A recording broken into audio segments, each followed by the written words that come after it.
আরে তুই কি মাতাল, তোর মার ঘরে জন্ম নিয়া বাপের ঘরে ঘুমাইয়া 3 বেলা ভাত খাইয়া তুই জানোয়ার সেজদা করস না, একটা ওয়াক্ত নামাজ পড়স না, তুই মানুষের বাচ্চা হইলি কেমনে বেটা?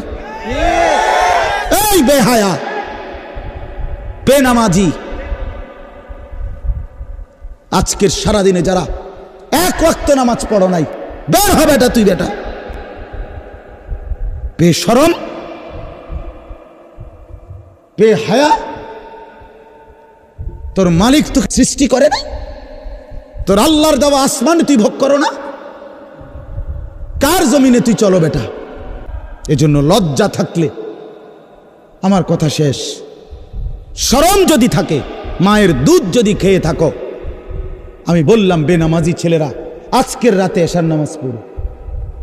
এখন প্রয়োজনে যদি শরীর না পাক থাকে, পেশাব করে পানি নিয়ে আনিয়ে থাকো, তো আজ রাতে গোসল করো, নতুন লুঙ্গি পরে নামাজে সেজদা দাও, চোখের পানি ফেলে আল্লাহকে বলো, মাওলা বহুদিন তোমাকে নারাজ করেছি, আজ ওয়াদা করছি আর তোমাকে নারাজ করব না।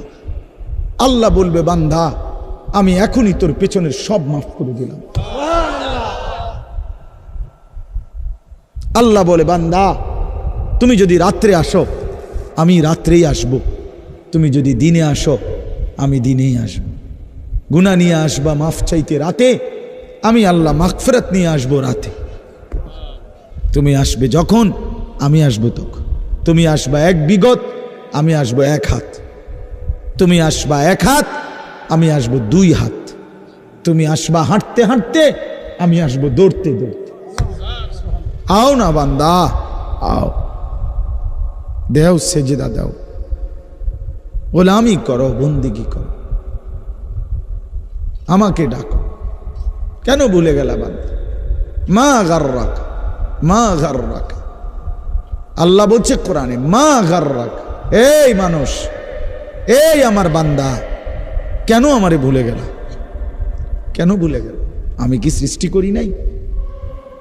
বন্ধু আমার, নষ্ট হইও না, নষ্ট হইও না। জীবন বড় দামি, সময় বড় দামি, হায়াত বড়ই দামি। এত সুন্দর যৌবন নষ্ট করে দিও না।